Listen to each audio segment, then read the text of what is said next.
Assalamualaikum saudara mertua.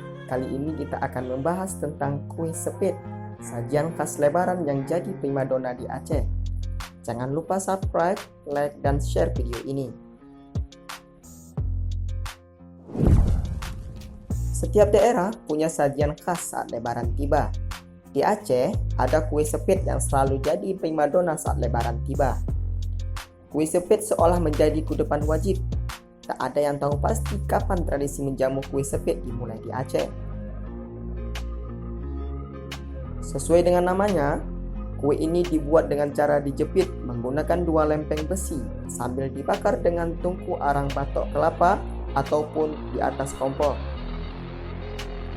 Adonan ini dicampur rata, kemudian dituang sedikit demi sedikit di atas cetakan, lalu dibakar hingga agak mengering.